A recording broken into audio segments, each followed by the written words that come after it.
Sang singa Ducati yang tak lagi diam. Marc Marquez, mereka hanya mengobarkan api kemarahan saya. Api tak pernah memilih kapan ia menyala. Tapi seorang petarung sejati tahu kapan ia harus membakarnya. Kalimat itu terasa tepat menggambarkan akhir pekan di Misano.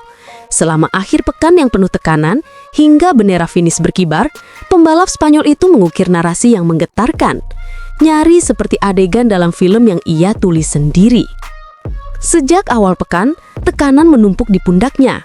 Kesalahan kecil terjatuh di sprint hari Sabtu, membuat para penggemar fanatik lokal langsung menghujani dengan sorak-sorai ejekan, olok-olokan, dan cemoohan dari tribun suara yang begitu menggelegar. Tapi Marc bukan tipe yang menjawab dengan dalih. Ia menjawab dengan kecepatan. Ia menjawab dengan presisi. Dan yang paling penting, ia menjawab dengan kemenangan yang tak terbantahkan. Dalam pernyataan pasca balapan, wajahnya memancarkan ketenangan yang hanya dimiliki pembalap besar yang sudah berkali-kali melawan badai. Pada akhirnya, saya merasa sudah waktunya berbicara di trek hari ini. Karena kami membuat kesalahan kemarin. Ucapnya pelan namun mantap. Kalimat sederhana itu terasa seperti sebuah deklarasi bahwa satu kesalahan tidak pernah cukup untuk meruntuhkan semangat seorang juara. Tekanan dari media, kritik dari publik, dan gosip di padok, semua itu menurutnya bukan penghalang, justru menjadi bahan bakar. Komentar-komentar itu hanya membakar semangat di dalam diri. Teruslah berkubar, ujarnya lagi. Mata tajamnya memancarkan sesuatu yang tak bisa dibeli, kebanggaan dan bara yang belum padam. Balapan itu sendiri berjalan seperti simfoni yang ia kendalikan.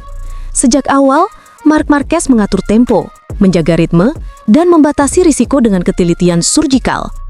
Ia bahkan mengaku harus mengendalikan emosinya ketika mendapatkan peringatan trek limit di tikungan 11 dan 2 tikungan terakhir.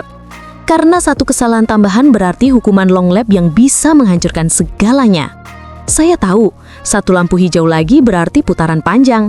Jadi saya harus ekstra hati-hati, katanya. Namun di balik semua itu, ada lapisan cerita lain yang lebih dalam. Tentang mentalitas seorang juara yang tak mau tenggelam dalam bayangan siapapun. Saat ditanya soal perebutan gelar melawan adiknya, Alex Marquez, ia hanya tersenyum. Kita akan berusaha menyelesaikannya sesegera mungkin, tanpa menggila. Menyelesaikannya di kandang Honda tidaklah penting. Yang penting adalah meraihnya, dimanapun itu. Tidak ada retorika kosong, tidak ada obsesi berlebihan. Yang ada hanyalah fokus pada tiap balapan, satu demi satu. Seolah tiap lap itu dunia yang harus ia menangkan. Baginya angka hanyalah angka. Yang penting adalah pesan yang ia kirimkan di tiap tikungan, bahwa dia masih ada, masih lapar, dan masih buas. Ia bahkan menolak membandingkan dirinya dengan para legenda, seolah tahu bahwa warisan bukan sesuatu yang bisa diklaim, tapi harus diberi oleh waktu. Seorang atlet tidak memilih posisinya, melainkan orang-orang yang menempatkannya di sana. Saya tidak akan pernah mengatakan apakah saya berada di level ini atau itu, ujarnya dengan rendah hati. Namun bahkan dalam kerendahan hati itu, ia menyelipkan sebuah pengakuan pribadi tentang sosok yang menginspirasinya sejak kecil. Selalu dengan menghormati para legenda hebat ini. Karena bagi saya, Lionel Messi telah menjadi panutan sejak saya kecil. Ada kebanggaan yang jujur dalam suaranya. Seolah ingin mengatakan bahwa ambisinya bukan untuk menjadi Messi dari dunia balap, melainkan menjadi Marc Marquez, versi terbaik yang mungkin ada. Balapan di Misano ini menguras segalanya. Ia mengaku fisiknya dipaksa bekerja hingga batas, persis seperti akhir pekan sebelumnya. Tidak, balapan ini benar-benar mengerahkan segalanya, seperti akhir pekan lalu, katanya tegas. Ia bahkan membedah faktor-faktor teknis yang membentuk performanya, menyoroti pengaruh hujan malam sebelumnya yang membuat trek kehilangan sedikit grip, sekaligus memaksanya mengubah pendekatan dalam berkendara. Kita meningkatkan kecepatan karena kondisi trek, karena hujan tadi malam membuat kita sedikit kehilangan grip. Jelasnya, di balik kalimat teknis itu, tersirat betapa adaptifnya Marc Marquez. Kemampuan membaca kondisi dan mengubah strategi seketika adalah kualitas yang hanya dimiliki para pembalap besar.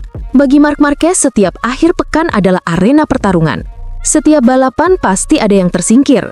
Yang penting, kita keluar dan membuat segalanya sulit, ujarnya sambil tersenyum. Kalimat itu sederhana, tapi diucapkan dengan keyakinan seekor singa yang baru saja menancapkan kukunya dalam-dalam di tanah kekuasaannya. Ketika disinggung soal dominasi Aprilia dan Ducati, ia menolak menyederhanakannya sebagai pertarungan antar merek. Saya rasa bukan hanya Ducati atau Aprilia. Ini sedikit kombinasi dari gaya berkendara, motor, ban, dan trek, jelasnya. Ia tahu kemenangan bukan hanya soal mesin, tapi tentang kesatuan antara tubuh, pikiran, dan teknologi yang bergerak harmonis seperti orkestra. Dan pada akhirnya, ia menutup pembicaraan dengan satu pernyataan yang merangkum seluruh akhir pekan ini. Yang penting, kita tampil di sana, hadir di sana, dan berjuang. Tidak ada janji berlebihan, tidak ada drama. Hanya kepastian bahwa selama ia masih menunggangi Ducati merah itu, setiap lap akan jadi pertarungan hidup dan mati. Dan bahwa siapapun yang mencoba menjenakannya harus siap menatap mata seekor singa. Musim terburuk Pecco Bagnaia, Ducati gagal selamatkan sang raja. Dari puncak turun ke jurang keterburukan, apa yang sebenarnya terjadi? Hidup selalu mengajarkan satu hal sederhana, tidak ada yang abadi. Sehebat apapun seseorang berdiri di puncak, selalu ada masa di mana angin berubah arah dan langit cerah mendadak ditutupi awan gelap. Dunia olahraga, termasuk MotoGP, adalah cermin paling jujur dari filosofi itu. Hari ini Anda seorang juara, dielu-elukan, disanjung, bahkan ditakuti lawan.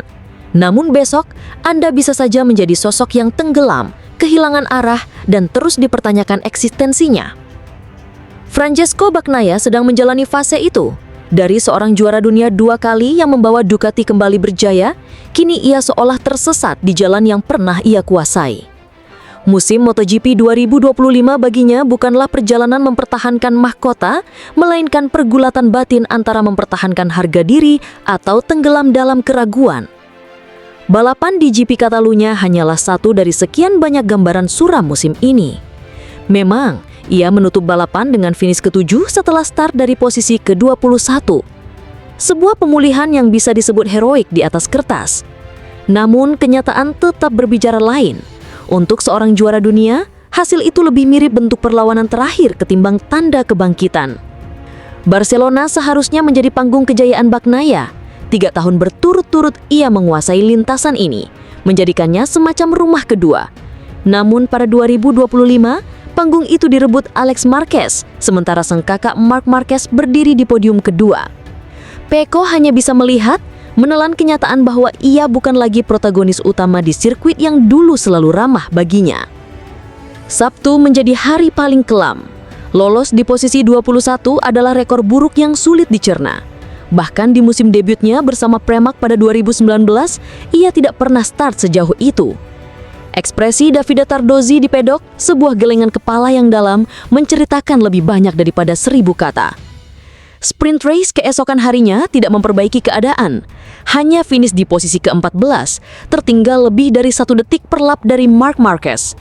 Itu bukan sekedar kekalahan, melainkan jurang perbedaan kualitas. Hari Minggu memang sedikit lebih cerah. Swing arm baru dipasang pada Desmosedici GP25 miliknya. Hasilnya cukup signifikan.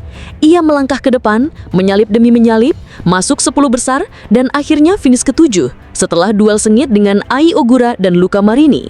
Namun tetap saja, ia masih terpaut 16 detik dari pemenang.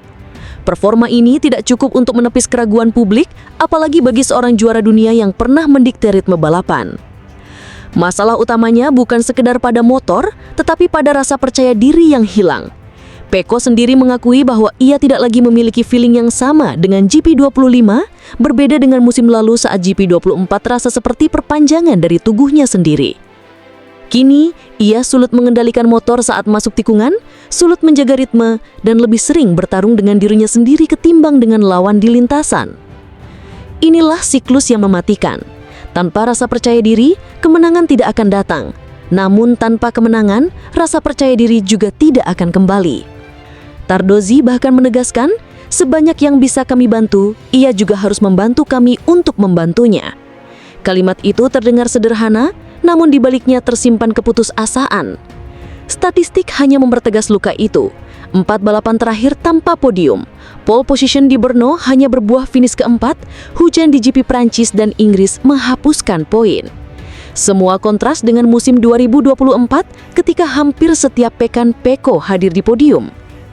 Yang lebih pahit, Semua ini terjadi di saat Marc Marquez justru menemukan momentumnya.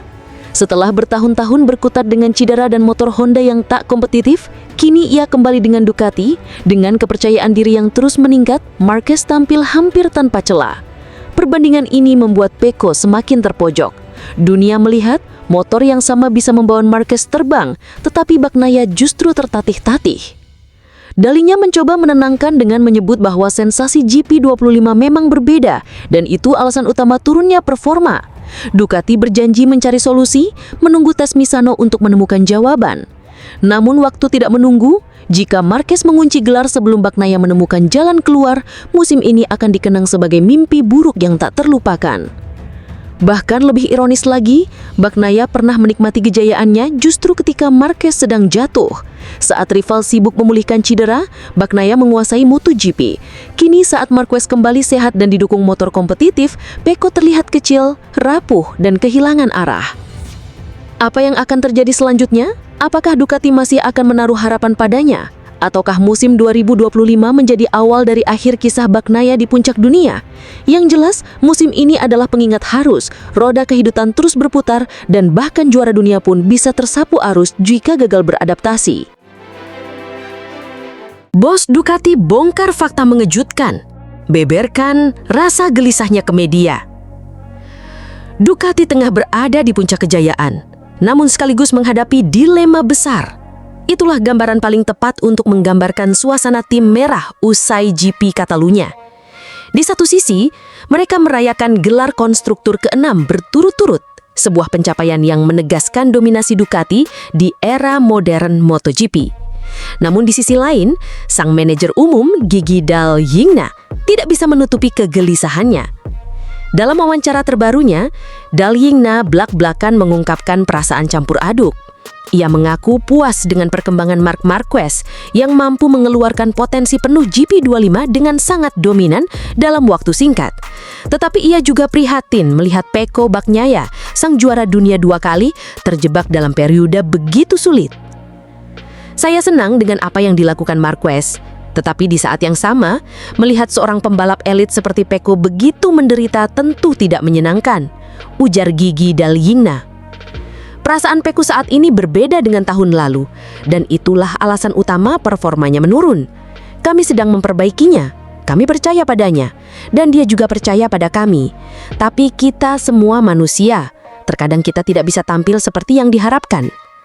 Pernyataan tersebut langsung menjadi sorotan, sebab jarang sekali Dal-Yingna mengungkapkan sisi emosionalnya secara terbuka. Ia ingin menegaskan bahwa masalah Pecco bukan sekedar soal mesin atau setelan motor, melainkan juga faktor manusia yang tidak kalah penting. Dal-Yingna kemudian menjelaskan soal Desmosedici GP25 yang menjadi bahan perbincangan besar. Menurutnya, motor itu bukanlah revolusi penuh, melainkan kombinasi dari komponen GP24 yang diperbaharui dengan penyesuaian tertentu. GP25 bahkan bukan evolusi dari GP24, melainkan kombinasi komponen yang membuatnya menjadi GP25. Mesinnya memang sedikit berbeda, tapi itu hanya pada aspek keandalan, bukan performa. Perbedaannya sangat kecil, itulah realitasnya, tegas Dal-Yingna. Namun penjelasan itu justru membuka pertanyaan besar. Mengapa Marc Marquez mampu langsung kompetitif dengan GP25, sedangkan Pecco tampak sekali kesulitan? Dal-Yingna memberi gambaran bahwa kuncinya ada pada proses adaptasi. Ducati sempat melakukan perubahan kecil pada setelan Marc Marquez saat tes di Aragon. Hasilnya, rider Spanyol itu menemukan rasa percaya diri yang selama ini ia cari. Sekarang, dia tampil sangat percaya diri. Saya mengharapkan itu dari Marquez, jelasnya. Berbeda halnya dengan Pecco. Meski memiliki motor serupa, ia belum mampu menemukan rasa yang sama. Dari luar terlihat, setiap kali mencoba mengejar ritme, Pecco justru kehilangan stabilitas, terutama saat pengereman dan saat keluar masuk tikungan. Dal-Yingna menegaskan bahwa tidak adil jika masalah Pecco hanya dikaitkan dengan aspek teknis. Baginya, manusia jauh lebih kompleks dibanding mesin. Ada aspek psikologis, kepercayaan diri, bahkan tekanan mental yang bisa mempengaruhi performa di lintasan. Semua hal yang berkaitan dengan manusia tidak pernah semata-mata teknis, tegas Dal-Yingna. Kalimat itu menjadi kunci. Artinya, meski motor Ducati dianggap sebagai paket paling sempurna saat ini, keberhasilan tetap sangat bergantung pada kesiapan mental pembalap. Disinilah letak perbedaan antara Marquez yang terlihat menikmati proses adaptasinya dengan Pecco yang justru terlihat tertekan untuk mempertahankan statusnya sebagai wajah utama Ducati. Dal Yingna kemudian mengingatkan publik soal alasan Ducati merekrut Marc Marquez. Keputusan itu lahir di Mugello tahun lalu, dan bagi Ducati, Marc adalah salah satu dari 2 pembalap terbaik di grid bersama Pecco. Kami memilih Marc di Mugello tahun lalu karena kami percaya dia salah satu dari 2 pembalap terbaik di grid bersama Pecco, kata Dal Yingna. Yang membuat keputusan itu lebih menarik adalah fakta bahwa Marquez rela kehilangan banyak uang hanya untuk pindah dari Honda ke Ducati. Dia telah memilih untuk merelakan banyak uang dengan tetap di Honda demi bergabung dengan kami. Itu adalah bukti pengorbanan dan tekad yang besar, tambahnya. Kini pengorbanan itu terlihat membuahkan hasil. Marquez kembali ke jalur kompetitif, menghadirkan ancaman nyata bagi semua rival, bahkan bagi rekan setimnya sendiri. Selain Marc, Dal Yingna juga menyempatkan diri memberi pujian pada Alex Marquez. Menurutnya, Alex telah membuat lompatan besar di musim ini. Setelah Marc, dia adalah pembalap kedua terbaik di paruh pertama kejuaraan, pujinya. Namun ia tetap kembali menegaskan fokus utama Ducati, mengembalikan Pecco Bagnaia ke jalur kemenangan. Pecco adalah pembalap penting bagi Ducati karena ialah yang membantu kami merebut kembali gelar dunia. Setelah Stoner, mungkin dia adalah pembalap paling penting dalam sejarah Ducati. Kami akan membantunya kembali ke jalan yang benar, dan itulah tujuan saya untuk masa depan, tutupnya. Pesan ini jelas, Ducati tidak akan membiarkan Pecco terjebak terlalu lama dalam krisis performa. Mereka percaya sang juara dunia masih bisa bangkit, hanya butuh waktu dan pendekatan yang tepat.